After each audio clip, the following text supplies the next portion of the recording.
CBT News is expanding its reach like never before and is launching in over 70 million broadcasting households. Whether you have Roku, Apple TV, or a mobile device running on Android or iOS, you can now enjoy our engaging, in-depth interviews with dealers, automakers, trade associations, best-selling authors, motivational speakers, and so much more, whenever and wherever you are. Simply search CBT News in the App Store of your smart TV.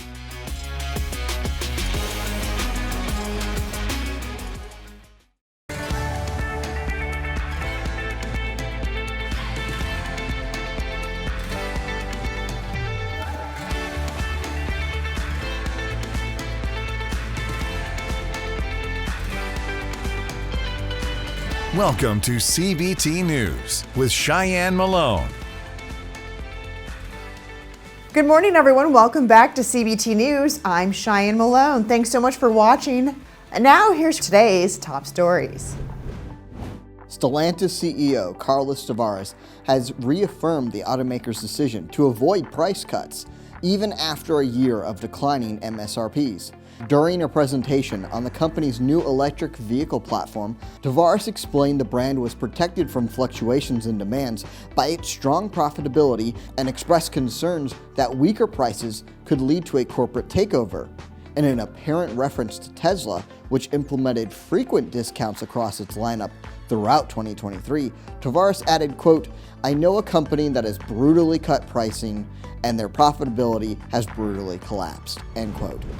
Market intelligence platform IDTechX believes that technology companies may soon rule over the automotive industry as software, alternative powertrains, and connectivity become more integrated with automotive designs.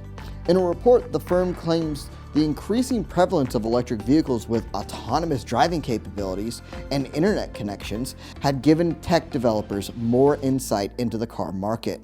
Those same innovations have also led automakers to rely more heavily on third-party suppliers, such as Google and Apple.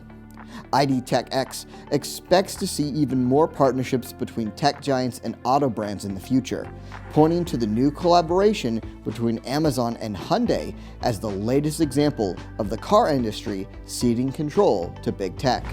Ford has released new details on the Lincoln Nautilus SUV, focusing on the vehicle's infotainment software and user interface, which will soon become standard in future models. The 2024 Nautilus features a windshield wide operated through a separate touchscreen control panel. Drivers can access a range of applications, including YouTube, Prime Video, and Spotify, and even play games powered by a new cutting-edge graphics chip Ford claims is 14 times more powerful than previous editions. Additional features such as a Google Chrome browser are also planned for release through over-the-air updates. The automaker has yet to clarify which models will also receive the Nautilus's infotainment suite, but called the new technology, quote, "only the beginning," end quote. The Ioniq 6 sedan is now one of the cheapest electric vehicles in the US, thanks to Hyundai's new incentive program. Although the South Korean automaker does not qualify for federal tax credits, the company is currently offering American consumers $7,500 off their EV purchase. Coupled with the 2024's Ioniq's comparatively low price of $43,565, the car now costs only $36,035. That puts it below the Model 3 rear-wheel and all-wheel drive editions, both of which lost their tax credit eligibility at the start of January. Don't go anywhere. We'll be right back with Tim Jackson, former president and CEO of the Colorado Automobile Dealers Associations. He's here to give us a recap of the 2024 CES trade show. We'll be right back. CBT News is expanding its reach like never before and is launching in over 70 million broadcasting households. Whether you have Roku, Apple TV, or a mobile device running on Android or iOS, you can now enjoy our engaging, in-depth interviews with dealers, automakers, trade associations, best-selling authors, motivational speakers, and so much more, whenever and wherever you are. Simply search CBT News in the App Store of your smart TV.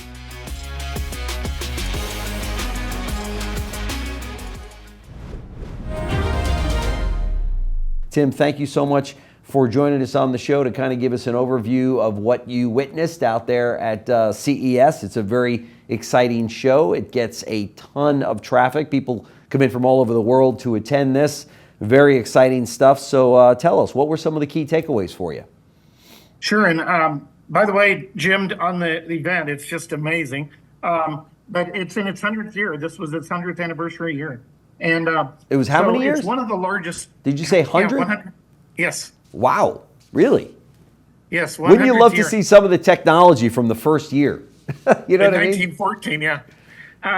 So they take over the Las Vegas Convention Center. Okay. From one end to the other. Yeah. They draw about 100, and their claim is about 135,000 attendees. That's over a 5-day period. Wow. But I can tell you that it seemed like, and I was just there on Wednesday, but for one day.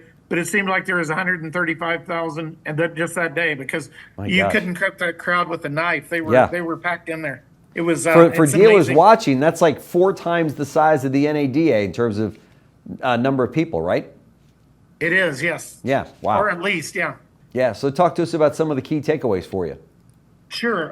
Let's start with the cars. Honda, Honda and Toyota have been criticized for not being fast on getting EVs out. Mm-hmm. And so Honda has an EV coming later this year that's due in showrooms, the Prelude, I believe. But they unveiled 2 new EVs, and I think you'll have them on the screen there maybe for the audience. But one of them is called the, I don't know how they got the name on it, but it's the Saloon, Saloon concept. And it looks a little bit like a flattened Cybertruck. It's very sleek. It looks kind of unusual. Yeah, we're showing it on the screen. We're showing it on the screen here. Yeah, it's pretty cool. Yeah, it is better looking in person than it is in the picture. I'll say that for it. And it's the black Honda that I sent. And then there should be a picture of a white one, and that's a Space Hub, they call it. Okay. So those are not due out until 2025. Okay. But it's going to help catch Honda up on the EV side. Wow. So they unveiled both of those, and they drew a lot of attention. Kia was there with Kia, has done pretty well on EVs, but they have a whole new, that's almost like a sub-brand, and it's called the Platform Beyond Vehicle. So it's an acronym PBV. Okay. And there's Platform Beyond Vehicle. It's just think of it as commercial units mostly, but they'll be ideal on the passenger side for Ubers and Lyfts and hauling people.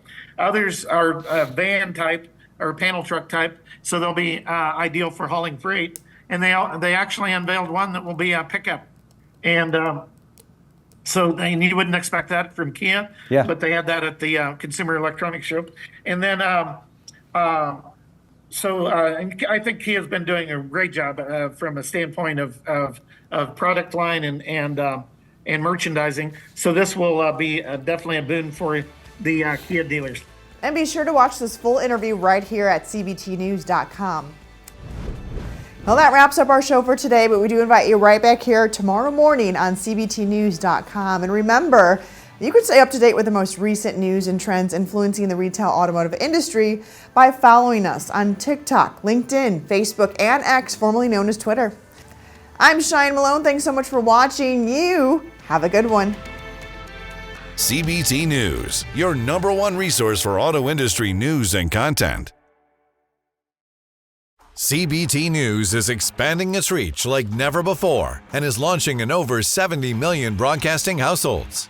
Whether you have Roku, Apple TV, or a mobile device running on Android or iOS, you can now enjoy our engaging, in-depth interviews with dealers, automakers, trade associations, best-selling authors, motivational speakers, and so much more, whenever and wherever you are. Simply search CBT News in the App Store of your smart TV